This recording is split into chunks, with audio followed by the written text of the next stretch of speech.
Hey guys, this is Matt Miller with PolitiBrawl News. Tim Walz has been in the news recently for trash-talking Trump supporters, saying that he could beat them up. Trump earlier today called him a loser, completely laughed it off, and just kind of humiliated the guy during a press conference. I want to remind you guys of when J.D. Vance steamrolled this clown during their debate. If you forgot about this, it's time to remember it. This clip needs to go viral again. What about our CBS News polling, which does show that a majority of Americans, more than 50%, support mass deportations? Look, we fix this issue with a bill that is necessary, but the issue on this is what happens when you don't want to solve it. You demonize it. And we saw this, and Senator Vance, and it surprises me on this, talking about and saying, I will create stories to bring attention to this. That vilified a large number of people who were here legally in the community of Springfield.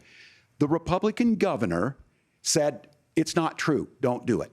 There's consequences for this. There's consequences. We could come together. Senator Langford did it. We could come together and solve this if we didn't let Donald Trump continue to make it an issue. And the consequences in Springfield were the governor had to send state law enforcement to escort kindergartners to school.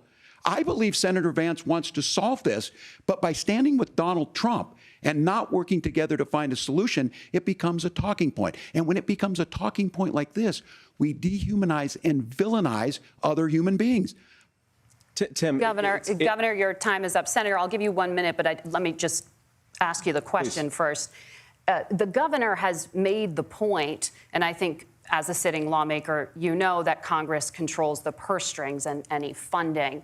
So you have said repeatedly that Donald Trump would, through executive action, solve this. Do you disagree that Congress controls the purse strings and would need to support many of the changes that you would actually want to implement? You have 1 minute. Look, Margaret, first of all, the gross majority of what we need to do at the southern border is just empowering law enforcement to do their job. I've been to the southern border more than our borders are. Kamala Harris has been. And it's actually heartbreaking because the Border Patrol agents, they just want to be empowered to do their job. Of course, additional resources would help, but most of this is about the president and the vice president empowering our law enforcement to say, if you try to come across the border illegally, you've got to stay in Mexico, you've got to go back through proper channels. Now, Governor Walz brought up the community of Springfield, and he's very worried about the things that I've said in Springfield. Look, in Springfield, Ohio, and in communities all across this country, you've got schools that are overwhelmed. You've got hospitals that are overwhelmed. You have got housing that is totally unaffordable because we brought in millions of illegal immigrants to compete with Americans for scarce homes. The people that I'm most worried about in Springfield, Ohio, are the American citizens who have had their lives destroyed by Kamala Harris's open border. It is a disgrace, Tim. And I actually think, I agree with you. I think you want to solve this problem, but I don't think that Kamala Harris does. Senator, your time is up. Governor, you have 1 minute to respond. Yeah, well, it is law enforcement that asked for the bill. They helped craft it. They're the ones that supported it. That's because they know we need to do this. Look, this issue of continuing to bring this up, of not dealing with it, of blaming migrants for everything. On housing, we could talk a little bit about Wall Street speculators buying up housing and making them less affordable, but it becomes a blame. Look, this bill also gives the money necessary to adjudicate. I agree. It should not take 7 years for an asylum claim to be done. This bill gets it done in 90 days. Then you start to make a difference in this, and you start to adhere to what we know, American principles. I don't talk about my faith a lot, but Matthew 25:40 talks about, to the least amongst us you do unto me. I think that's true of most Americans. They simply want order to it. This bill does it. It's funded. It's supported by the people who do it. And it lets us keep our dignity about how we treat other people.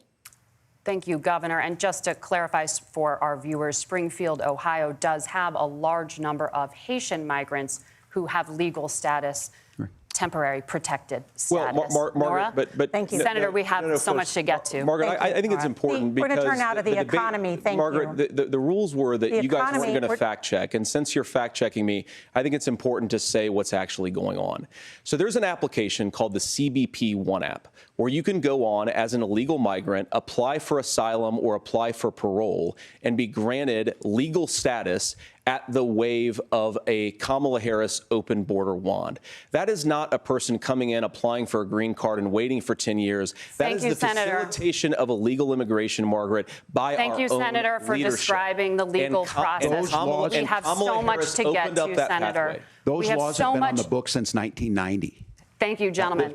The CBP app has not been on the books since 1990. It's something that Kamala Harris created, Margaret. Gentlemen, the audience can't hear you because your mics are cut. We have so much we want to get to. Thank you for explaining the legal process. First of all, we see that Tim Walz is pandering and trying to relate to the Christians in this country by citing the Bible. Very insulting from somebody who is pro-abortion, is pro-illegal immigration, and supports these criminal gang members who have overrun American communities.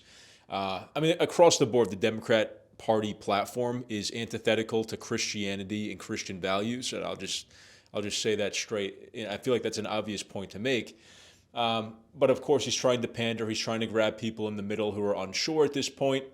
J.D. Vance fact checks him and brutally just calls him out as being a liar. He says, look, you're talking about these asylum seekers. At this point, the Biden administration was using this app to expedite legal status for asylum seekers, which really gave them a loophole to just admit as many people as they wanted to and give them legal status in the United States. This was a massive abuse of our immigration system. And they were doing it, I think they were doing it for a lot of reasons. This open borders agenda it's being pushed by the left and by the establishment for many reasons, one of which I think is the Democrat Party was trying to import voters into communities where it wants to solidify dominance. If you're an illegal immigrant and the Democrats and Joe Biden and Kamala Harris are the ones who made it easier for you to come to the United States and be here legally, they're not the ones that are going to be deporting you like Trump is, then of course you're going to have political allegiance to that party. And I think that that's what the Democrats were trying to bet on. That's just one part of it. I think the other part is a massive a globalist sort of agenda that's trying to undermine the American nationalist sentiment, the idea that America is for Americans, American citizens, black, white, Hispanic, anybody, Catholic, Protestant, Jews, Muslims, but American citizens. This national unity is something that the establishment, the Uniparty, and definitely the Democrats are totally against. And you can just hear it in their language, hear it in their rhetoric. You heard it in this debate with Tim Walz.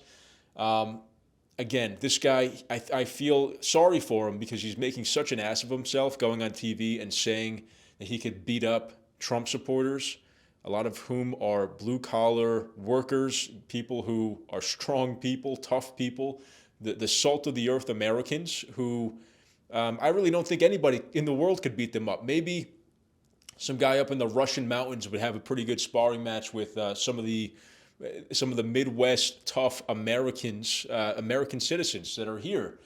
Tim Walz is a fruit basket. He is the opposite of tough. I don't want to be too mean here, but he is definitely not the kind of guy that could win in a street fight, I don't think, against most people, unless it was a West Side Story style dance fight, maybe. I think maybe he would be pretty good in that context. I have to point out, too, look at how the moderators here are trying to spin the direction of this debate against what J.D. Vance is saying, cutting off his mic so he can't even explain himself.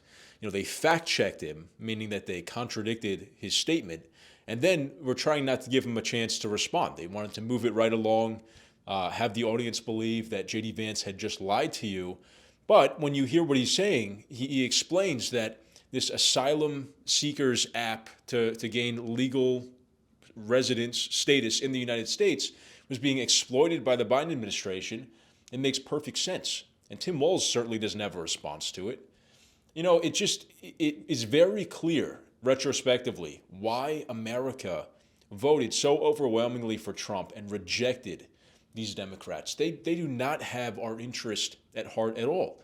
They are way more concerned about foreign nationals and their right to come here, take up space in our communities, drive up housing prices, take jobs, and even many of them committing crimes. You know, they sent back a plane full of Tren de Aragua, Venezuelan violent gang members. And the Democrats' #1 issue this week was that they wanted to get that plane sent back, or they wanted Trump to get in trouble for deporting these people. We should all be able to unify around the fact that violent gang members, no matter where they're from, are enemies to the United States. They're bad. They're the bad guys. And if they're here illegally, which these ones were from Venezuela, the Tren de Aragua gang, we have a very easy button to press, which is deportation. And Trump did that. Why can't we all admit that this is a good thing? Half of this country thinks that Trump is Hitler for deporting violent gang members. And you wonder why the Democrats lost. It's so ridiculous. It's getting beyond absurd at this point. And I don't know what the Democrats are going to have to do. They're going to have to eject people like Tim Walz and Kamala Harris, who are so antithetical to the interest and goals and values of normal Americans, what we care about: safety, community, patriotism, God. We actually believe in God, unlike Tim Walz. I don't know. Maybe he is actually a religious person, but I think the way he threw that the Bible verse in was just kind of a joke. So, I mean, he's not living his faith. But anyway, let me know what you guys thought of this clip in the comments. If you liked the video, please leave a like and subscribe to the channel. We're always trying to bring you guys relevant flashback clips here at PolitiBrawl and PolitiBrawl News. You know, talking about some clips that maybe that need to be resurfaced. Things that people have forgotten about that are still important to the news cycle and the conversation that we're having today. So I hope you guys enjoyed. Make sure you subscribe. Thank you for your support, and I'll see you next time.